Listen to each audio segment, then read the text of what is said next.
All right, thanks for joining everyone. This video's purpose is going to be to look over some of the background as to what the Armenian Genocide was, where Armenia is, where the Ottoman Empire is, people, places, those things. So that way we can have a little bit more idea and background about what's going on, what time period we're talking about, and maybe some motivations behind some of the things that we are going to be examining.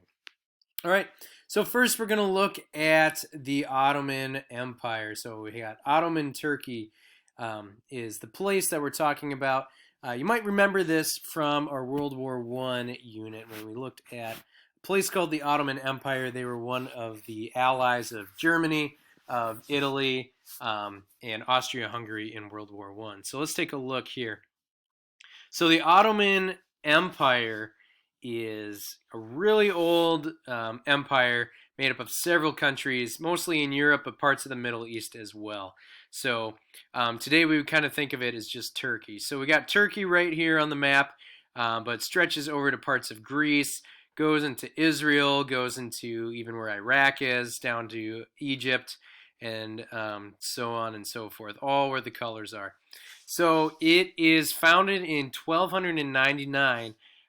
They slowly start taking over different territory, and eventually they really kind of become the big guys when they take over a city called Constantinople right here in 1453. So that means that at that point, they are kind of the big guys over in this part of the world. All right. There's a section of their empire called Armenia, and that is right over here.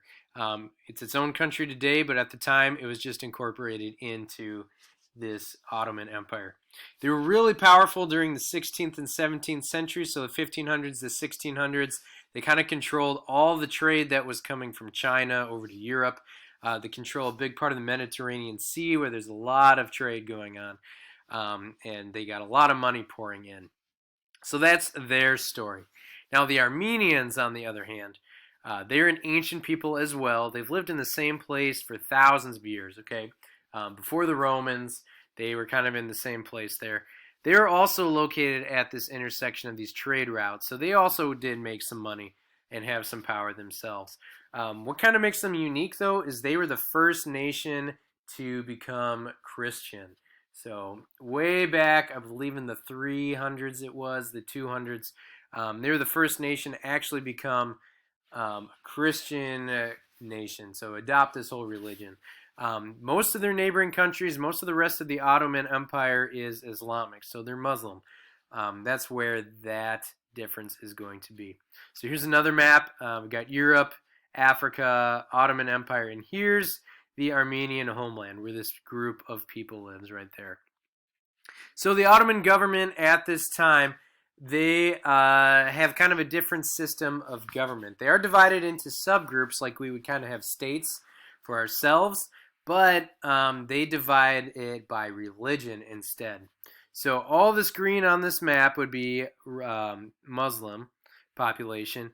You can see kind of this yellow over here. That's a little bit of a Catholic Christian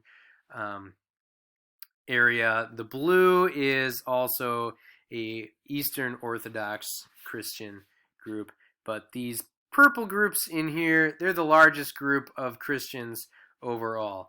So while they have some of the autonomy right here, ability to rule themselves, they don't get treated like regular citizens. So if you were Muslim, you would have all the rights that the country would give to you. But if you were Armenian, you're lacking some of those same equal rights, okay? So they're not dividing people by race so much. They're really dividing it by religion, which does have a little bit to do with race as well.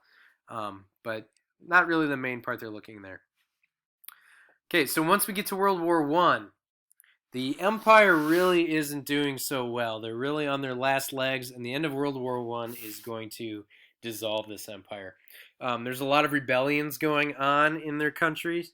The Armenians especially, they want to have their own territory because they are their own people group, and really want to create their own government as well. This is going to kind of lead to this rise of nationalism for the Ottomans. They want to keep things for the Turks. They want to keep things for themselves. And they're starting to kind of direct that fear towards the Christians that they have. There's going to be some pogroms, some massacres going on to kind of put down some of these rebellions as well. So as you see there's 200,000 people who were killed by the Sultan, who's the king of the Ottoman Empire in 1896. There's 30,000 killed in 1909. But this is all going to kind of come to a head, come to a peak with this group called the Young Turks. The Young Turks are kind of reacting against these rebellion groups. They are trying to create a Turkey, an Ottoman Empire that is just for the Turks, the Turkish people. They do kick out the empire, who they don't agree with, but at the same time, they're also starting to take away the Armenians' property. They're starting to try and get the Armenians out of Turkey. And this is where this conflict is going on. So just to recap, we have this group called the Armenians. They've lived in the same place for thousands of years. We have these Ottomans, the Turkish people, who take over Armenia in the 1500s.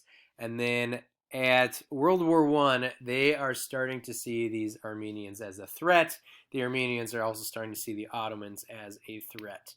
So we're going to see what happens as we go through checkpoint 2.